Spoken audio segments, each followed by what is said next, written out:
हाँ गाइस, अभी हम ग्राउंड पहुंच चुके हैं और आमिर वार्म अप कर रहे हैं। जी आमिर, अस्सलाम वालेकुम। क्या हाल चाल है? ठीक ठाक, अल्लाह का शुक्र। आप बताएं। ज़बरदस्त। तो अब ये बताएं कि जब आप ग्राउंड पे आते हैं तो आप पहला काम क्या करते हैं? सबसे पहला काम इम्पोर्टेंट है कि वार्म अप, क्योंकि as a bowler, as a player, as a professional अगर आपने इंजरीज से बचना है, क्योंकि आपकी बॉडी को स्ट्रेच ज़रूरी होता है कि आप कोई भी चीज़ स्टार्ट करने लगे, चाहे वो बैटिंग है, चाहे वो फील्डिंग है, चाहे वो बॉलिंग है। स्ट्रेचिंग, वार्म अप, क्योंकि वार्म अप में रनिंग, आपका स्ट्रेच, क्योंकि जब तक आपकी बॉडी वार्म नहीं होती, अगर आप सडनली किसी चीज़ को करेंगे, बर्डन पड़ेगा, स्ट्रेस पड़ेगा, आपको उसमें इंजरी भी हो सकती है। तो आपकी फेवरेट स्ट्रेच एक्सरसाइजेज कौन सी हैं जब बॉलिंग करने से पहले? बॉलर तो मैं जॉग करता हूँ, स्टार्ट जॉग से करता हूँ, लेकिन जॉग से पहले भी आपका जो म्यूचुअल स्ट्रेचिंग होती है, जैसे फॉर्म रोलर हो गया, बैंड्स होते हैं, उनके साथ स्ट्रेचिंग करना सबसे पहले, क्योंकि मसल को आपने बिल्टअप करना होता है कि रनिंग के लिए, तो उससे पहले आपने नॉर्मल स्ट्रेचिंग करनी होती है। बैक की हो गई, हैमस्ट्रिंग की हो गई, शोल्डर्स की हो गई। उसके बाद अपना हल्का फुल्का जॉग करें जब आपको, क्योंकि आपकी बॉडी आपको बेहतर पता होता है कि अब ये रेडी है, उसके बाद आप काम स्टार्ट करें। ज़बरदस्त ज़बरदस्त। So guys, I hope you guys paying attention to what he's saying. तो आज प्रैक्टिस का आपका क्या इरादा है? What do you plan to do? यार टू बी ऑनेस्ट खास कुछ नहीं, लेकिन मैं काफ़ी अरसे से ना नए बॉल से अपनी रिस्ट पे काम कर रहा हूँ। आई थिंक लोगों को काफ़ी इंटरव्यूज़ में भी मैंने बोला हुआ है अपनी रिस्ट पे काम कर रहा हूँ कि इन स्विंग के लिए, क्योंकि काफ़ी अरसे के बाद जब आप क्रिकेट शुरू करते हैं आप कुछ चीज़ें भूल जाते हैं, और क्योंकि कोई मिस्टर परफेक्ट नहीं होता, ऑलवेज़ आपको लर्निंग प्रोसेस पे होते हैं, आपको सीखना होता है। और मैं जितना परफेक्ट करने की कोशिश करूँ, हमेशा ट्राई करता हूँ कि और अच्छा करूँ, और मैं कोशिश करूँ कि नए बॉल से मैं जितना अच्छा अपनी रिस्ट को यूटिलाइज़ कर सकूँ उसकी ट्राई करूँ। तो रिस्ट फिंगर्स का भी कमाल होता है स्विंग करने के लिए। रिस्ट ज़्यादा ज़रूरी क्या है, रिस्ट या फिंगर्स? कॉम्बो होता है, एक चीज़ नहीं होती इसमें। आपके रिस्ट, आपकी फिंगर्स, आपका जो आर्म है उसका फिनिश होना। जैसे अगर मैं फॉर एग्जांपल इन स्विंग कर रहा हूँ, तो इन स्विंग के लिए मेरी रिस्ट लॉक होनी चाहिए, ये जो फिंगर है मेरी, ये और इस थंब का। आई थिंक ये पूरा एक कॉम्बो होता है कि आपको पूरा इसको यूटिलाइज़ करना पड़ता है। अगर आप इस फंक्शन में से किसी एक चीज़ को भी गलत यूज़ करेंगे तो आई थिंक जो आप करना चाह रहे हैं वो नहीं होता।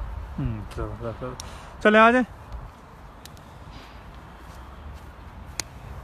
आई थिंक किसी से अगर कोई सवाल भी है तो वो भी पूछ। हाँ please, if you have any questions guys. Free day है तो आप लोगों के लिए। आज आमिर आपके साथ है सारा दिन, तो आपके पास अगर कोई सवाल है, कुछ आप पूछना चाहते हैं, तो just type it up and we will get to ask him and see what he does. I'm all good. Too many bags in the way. अगर किसी का सवाल है तो वो मुझे बता दे, बिल्कुल। बाकी तो मैं अपनी प्रैक्टिस करूंगा। बाकी अभी तो वैसे माशाल्लाह सब यही कहे जाने कि वो आपसे कितना प्यार करते हैं। Thank you. और वो चाहते हैं कि आप जल्दी पाकिस्तान आए, उन सबसे मिलें। Thank you. अच्छा, वलीद भाई ने पूछा कि बॉलिंग एक्शन में इंजरी पर कितना अफेक्ट करती है आपका बॉलिंग एक्शन? यह है होता है कई दफ़ा आपको पता नहीं होता, आपकी बॉलिंग जो एक्शन होता है उसमें इंजरीज होती है, लेकिन जो एक्शन जो होता है उसके हिसाब से आपको बॉडी वर्क करना पड़ता है। आपको वो मसल्स के लिए आपको एक्सरसाइज करनी पड़ती हैं, जिस मसल्स को आप ज़्यादा यूज़ कर रहे हैं उसके लिए डिफरेंट एक्सरसाइजेज होती हैं। एक्शन नो डाउट होता है, लेकिन कुछ लोग ऐसे होते हैं कि वो अपने एक्शन को चेंज नहीं करते, लेकिन वो उस मसल को इतना स्ट्रॉन्ग कर देते हैं कि उनको इंजरी नहीं होती। और मोहम्मद अदील पूछ रहे हैं कि अपनी पेस को इंक्रीज करने के लिए क्या करना चाहिए? Good question. सबसे पहले जब आप नेट में बॉलिंग करते हैं, जितना आगे बॉल को फेंक सकते हैं, क्योंकि अगर क्रिकेटर हैं तो आप समझ सकते हैं, क्योंकि बाउंसर पे अब जब आप करते हैं तो आपका जल्दी पीछे से आइडिया आपको हो जाता है कि मैंने यहाँ से बाउंसर करना है, लेकिन आप जब यॉर्कर करने जाते हैं आपका सबसे ज़्यादा जोर लगता है। तो आई थिंक आप जितना आगे बॉल को करें, पुराना बॉल पकड़ के नेट में जो ओल्ड बॉल होता है, जितना आगे फेंकेंगे आपकी पेस दिन ब दिन बढ़ती जाएगी। और वो के एक भाई पूछ रहे हैं कि हाइट का फर्क पड़ता है या नहीं, या ज़्यादा कमाल सिर्फ रिस्ट और फिंगर्स का ही है? हाइट का, अगर हाइट हो तो आप आई थिंक बोनस ये आपके लिए, हाइट का फास्ट बॉलर के लिए होना बड़ी अच्छी चीज़ है, लेकिन ये है कि वो आपकी नेचुरल चीज़ें भी होती है। कुछ जो शॉर्ट हाइट के होते हैं वो ट्रिकी भी बड़े होते हैं, क्योंकि उनका बाउंसर वगैरह बड़े स्किटी बॉलर्स होते हैं, उनका नहीं होता, उनको भी काफ़ी फ़ायदा होता है। लेकिन आई थिंक ये एज अ फास्ट बॉलर आपको हाइट का प्लस पॉइंट होता है। और एक भाई फहद सिद्दीकी साहब पूछ रहे हैं कि एक क्रिकेट के कैरियर में कितना पोटेंशियल होना चाहिए? मतलब कि एक Potential. पोटेंशियल मतलब एक इंसान के अंदर कितना पोटेंशियल होना चाहिए कि वो आगे तक जा सके? यार देखो, मैंने जैसे पहले बोला है कि एक इंसान को अपने अंदर का पता होता है कि वो क्या कर सकता है, और अगर आपको नो डाउट आपको लगता है कि आपके अंदर टैलेंट है, आप ये चीज़ कर सकते हो, तो आपको फिर हार्ड वर्क उतना करना पड़ता है। कुछ प्लेयर्स होते हैं मल्टी टैलेंटेड होते हैं, कुछ होते हैं हार्ड वर्क से बने होते हैं। बहुत सारी मिसालें कि जिन्होंने अपने हार्ड वर्क से अपना नाम बनाया हुआ है। आई थिंक ये टैलेंट भी मैटर करता है, लेकिन आपका फोकस मैटर करता है। फिर आपको अपना पता होना चाहिए कि आप ये चीज़ कर सकते हैं। अगर आप वो चीज़ कर सकते हो तो फिर उस पर टाइम लगा। जबरदस्त। आप let's just see Aamir live in action. तो आमिर एक डिलीवरी हो जाए, मैं बस वार्म अप थोड़ा रिस्ट पे काम कर रहा हूं। या इनस्विंग हुआ है। आपने देखा था ये इनस्विंग हुआ। अभी हम आमिर से पूछते हैं कि इन्होंने इनस्विंग की कैसे, और पोजीशन क्या थी बॉल की, और किस तरह इन्होंने बॉल को अंदर लेकर आए। जैसे मैंने बोला कि रिस्ट को है ना, रिस्ट का लॉक रहना, फिर आप जिस टारगेट पे आप बॉल कर रहे होते हैं उसको आप फोकस करें। क्योंकि मेरा जो प्रॉब्लम आ रहा था, क्योंकि मेरा रिस्ट जो है थोड़ा सा वो वबल हो रहा था। इन स्विंग के लिए रिस्ट का वबल होना बहुत प्रॉब्लम क्रिएट करता है। आपका रिस्ट लॉक रहना चाहिए, क्योंकि इन स्विंग के लिए आपको आर्म, रिस्ट, ये दोनों जो है अंदर की तरफ पूरे फिनिश करने पड़ते हैं, तो तब ही ये बॉल को जाके आगे फॉरवर्ड करता है।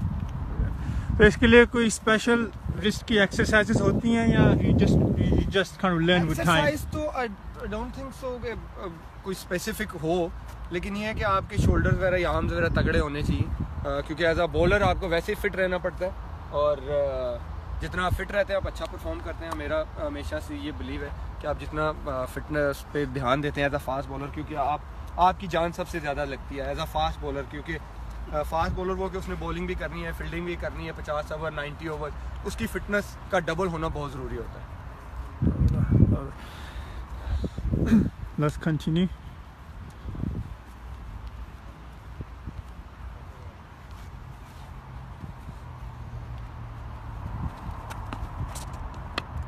Wow, what a beauty. What a beauty. ये हुआ है।